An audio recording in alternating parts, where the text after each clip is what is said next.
बिस्मिल्लाहिर्रहमानिर्रहीम अल्लाहुम्मा सल्ली अला मुहम्मद व अला आलि मुहम्मद। आज मैं आपके साथ शेयर करूंगी सबकी पसंदीदा और सर्दियों में सबसे ज़्यादा खाई जाने वाली मज़ेदार र्योड़ी की रेसिपी।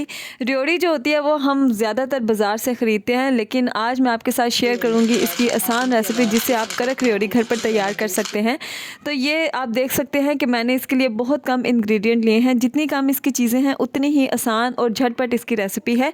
तो इसके लिए मैंने ली है 1 कप चीनी और 1 कप तिल। जितनी आपने चीनी लेनी है उतनी ही क्वांटिटी आपने तिल की लेनी है। मैंने देसी घी लिया है 1 चम्मच और इसके अलावा थोड़ा सा पानी लिया है। तो चलते हैं इसकी प्रॉपर रेसिपी की तरफ। सबसे पहले हम फ्लेम को ऑन कर देंगे। फ्लेम ऑन करने के बाद हम इसके ऊपर एक नॉन स्टिक जो है वो पैन रख देंगे। मैं ये प्रीफर करूँगी कि आप भी जब ये रेसिपी ट्राई करें तो नॉन स्टिक में बनाएं। इसके अलावा हमने तिल लिए हैं 1 कप, इसको हम इसमें फैला के डाल देंगे। तिल को जो होता है र्योड़ी में मेन जो टेस्ट होता है वो तिल का होता है, और इसको इन्हांस करने के लिए अगर आप इनको थोड़ा सा भून लेंगे तो इसका जायका जो है वो डबल हो जाएगा। और दूसरा ये चीज़ है कि तिल जो होते हैं जब हम बाज़ार से ख़रीदते हैं तो इसका ख्याल रखें कि ये साफ़ सुथरे हों, क्योंकि अगर इनके ऊपर डस्ट वगैरह हो तो इनको साफ़ करना ज़रूरी है। और इसके अलावा सर्दियां हैं, धूप नहीं निकलती, तो आप इनको कपड़े से साफ़ कर लें। तो यहाँ पे आप देख सकते हैं कि तिल जो है वो रोस्ट हो चुके हैं। आपने इनको प्लेट में निकाल लेना है अच्छे तरीके से।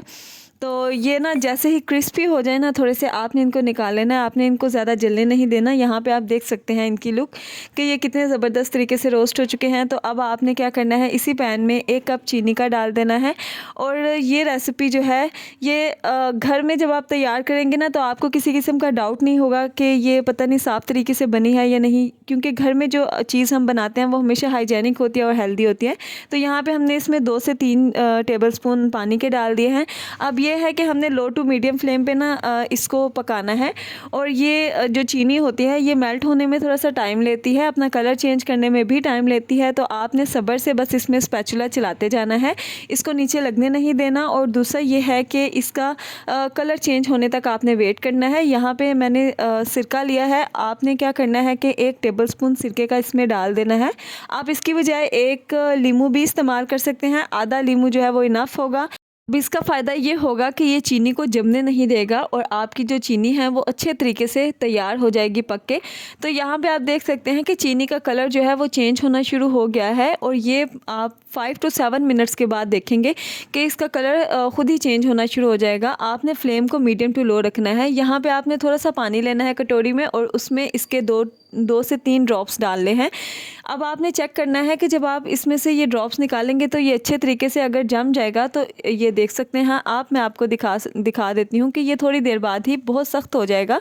तो इससे हमें पता चल जाएगा कि हमारा जो मिक्सचर है वो बहुत अच्छे तरीके से तैयार हो गया है। अब आपने क्या करना है, इसके अंदर तिल डाल देने हैं। फ्लेम को आपने ऑफ़ कर देना है, क्योंकि तिल जो है वो ऑलरेडी रोस्टेड है, इनको मज़ीद पकाने की ज़रूरत नहीं है। फ्लेम को ऑफ़ करके आपने अच्छे तरीके से जो हमारा तिल है और चीनी का मिक्सचर है इसको मिक्स कर देना है। अब यहाँ पे आपने देसी घी इसमें डाल देना है 1 टेबल स्पून, ये फ्लेवर के लिए है। अगर आपके पास मक्खन अवेलेबल है आप वो भी ऐड कर सकते हैं। इससे जो है र्योड़ी का फ्लेवर बहुत ज़बरदस्त आएगा। आपने इसको अच्छे तरीके से मिक्स कर लेना है। तो ये हमारा ज़बरदस्त सा मिक्सचर तैयार हो गया है। इससे आप मज़ेदार र्योड़ियाँ तैयार कर सकते हैं, आप चिक्की तैयार कर सकते हैं, या जिसको आप गचक कहते हैं आप वो भी तैयार कर सकते हैं। एक प्लेट लेनी है, उसमें आप ऑयल डाल दें, घी डाल दें, थोड़ा सा डाल के उसको अच्छे तरीके से ग्रीस कर लें। अब इसकी ग्रीसिंग से ये होगा कि जो आप इसके ऊपर मिक्सचर डालेंगे वो प्लेट से चिपकेगा नहीं और आप आसानी से उससे सारी र्योड़ियाँ जो हैं वो तैयार कर सकते हैं। ये मिक्सचर जो है ये थोड़ा सा गर्म होता है, आपने इसको ठंडा नहीं होने देना। घर में जितने भी लोग हैं आपने सबको बुला लेना है और अपने साथ काम पे लगा देना है कि फटाफट से सारी र्योड़ियाँ तैयार कर लें, क्योंकि सर्दी का मौसम है और ये जो मिक्सचर होता है ये बहुत जल्दी ठंडा होकर जमना शुरू हो जाता है। तो आपने फटाफट इसकी र्योड़ियाँ तैयार करनी है। मैं आपको दिखा देती हूँ कि किस तरह से तैयार करनी है। तो यहाँ पे ना मैं मिक्सचर को अच्छे तरीके से फैला रही हूँ और उसके बाद जो है सबसे पहले आपने थोड़ा सा मिक्सचर लेना है। ये थोड़ा सा गर्म होता है, आपने इसको हाथ पे अच्छे तरीके से इसको शेप देनी है और उसके बाद थोड़ा सा दबा के आपने इसको प्रॉपर र्योड़ी की शेप दे के इस तरह से आपने 1 बाय 1 सारी र्योड़ियाँ जो है वो तैयार कर लेनी है। तो यहाँ पे जो है रेसिपी हमारी होती है एंड उम्मीद करती हूँ आपको मेरी ये रेसिपी पसंद आई होगी, क्योंकि ये रेसिपी बहुत मज़ेदार, बहुत झटपट है। तो इस तरीके से आप घर में कड़क र्योड़ियाँ जो है वो तैयार तैयार कर सकते हैं। मिलते हैं इंशाल्लाह नेक्स्ट रेसिपी या फिर रेमेडी में। दुआओं में याद रखिए और कमेंट लाजमी किया करें, क्योंकि आपके कमेंट्स मेरे लिए बहुत ज़्यादा मैटर करते हैं। अगर आपको मेरी रेसिपीज़ पसंद आती हैं तो चैनल को लाजमी सब्सक्राइब कर दिया करें, वीडियो को ज़्यादा से ज़्यादा शेयर किया करें, क्योंकि ये आपकी तरफ से एक बहुत ज़्यादा हौसला अफजाई होती है। और वीडियो को करते हैं एंड अपना ख्याल रखें, चैनल का ख्याल रखें। तब तक के लिए अल्लाह हाफ़िज़।